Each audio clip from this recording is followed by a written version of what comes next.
So coming into the morning, we had a lead on the Brits by 18 minutes and 26 seconds. It's been a grueling 3 days. It's been tough, but I actually do feel like I'm starting to understand my body more a bit through this, and I do think I'm actually getting better. We got up our earliest today, which was great.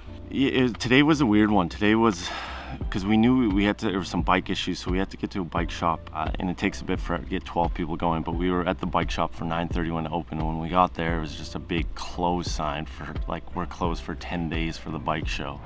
That's not good. Which is, you know, it's kind of classic, I feel, in these small towns. So that was a shock, and so we had to find the next bike shops. Where I was going to get my wheel trued, because a few days ago we suffered 2 flats, which ovaled our rim and untrued our wheel. That was pretty terrifying because I was right in the rear and it exploded like between my legs. From the bike shop, we gathered at this coffee shop. Great. It's not season up at all. Excited to get back on the bike. They were awesome. They took great care of us. They actually purchased a bunch of Worth hats and shirts off of us. All that money goes towards To Write Love in Her Arms, which is the foundation we're partnered with. Yes, yes, yes!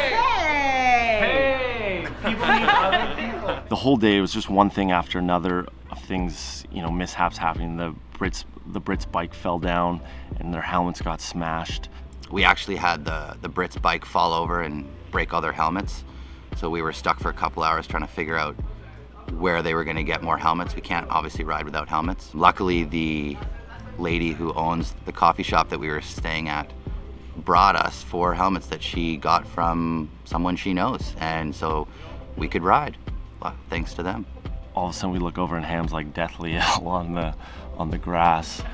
Just felt really sick. I got really sick today. I was layered up, completely laying in the sun, freezing. Kind of started coming on in the car, and I started getting like dizzy and like, I don't know what it was. And then I laid down and fell asleep, and I just like all of a sudden feel like I have just like the worst flu ever. So plan is just to kind of keep on trucking. Race goes on, but yeah, I just feel pretty bad, pretty rough. I wasn't prepared for what like cycling long consecutive race days, what that does to the body, and I think we're all learning it the hard way. Today, after we left the coffee shop, we decided that because we were in limited time, we would do a time trial. So we pulled up along this coastline right in front of a massive rock, which was the bottom of the hill. There was a beautiful sunset coming down. The sky was pink, green, and orange, and it was firing us up. So we picked a destination. It was about a 4.37 kilometer hill to climb, and we were going to sprint up it as fast as we can. So it was an all-out sprint. Team Canada went first. What is it like riding quad? It's almost in this element and how much we have to work together as a team, and how there's this external enemy that you can focus on rather than like taking the frustration out on each other, because the frustration is a natural part of the quad. There's a lot of frustration. There's a lot of things that happen within a team on a quad.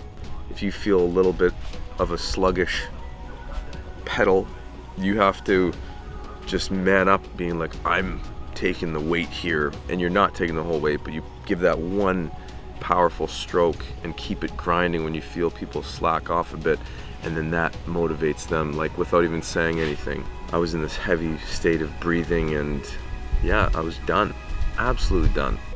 And we pulled it together as best that we could today. By far, it was our best hill climb, no question.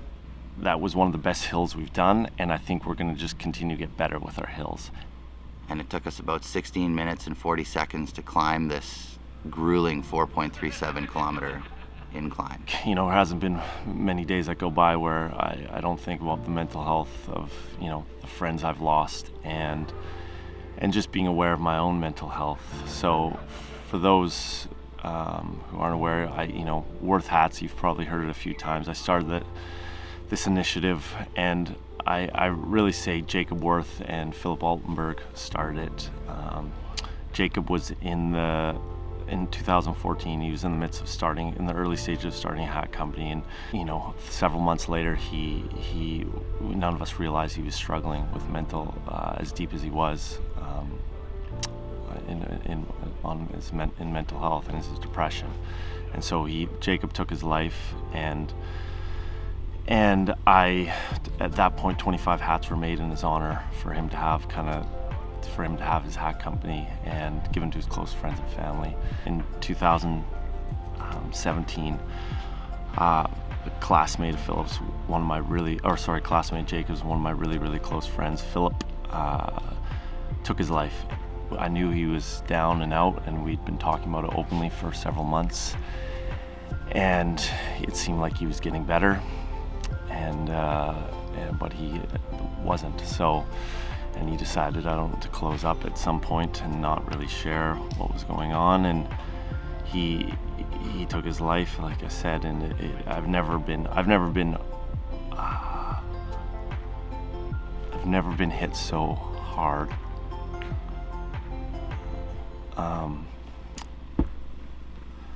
Yeah, it's something that's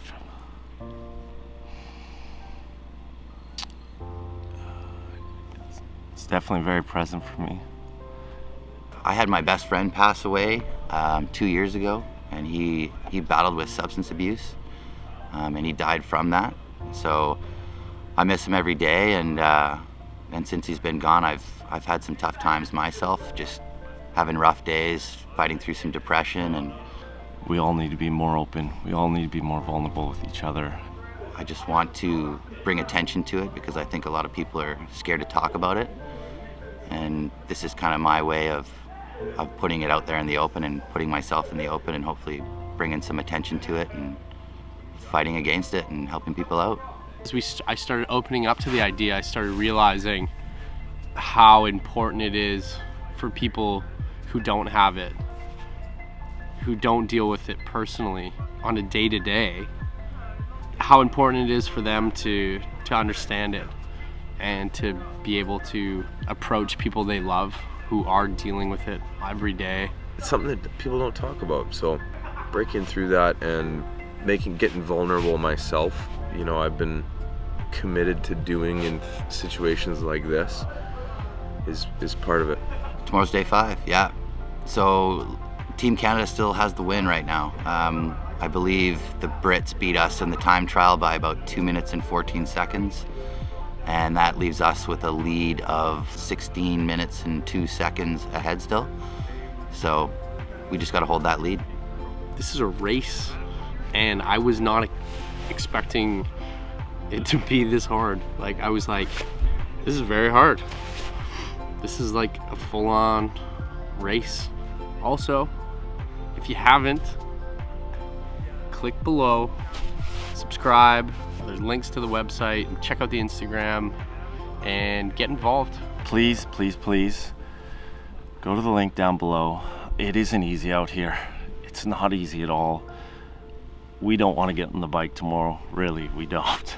So please go to the link, donate, support, follow, watch, whatever it is you feel so inclined to do, because this is why we're out here doing this. So please donate and support. Thank you.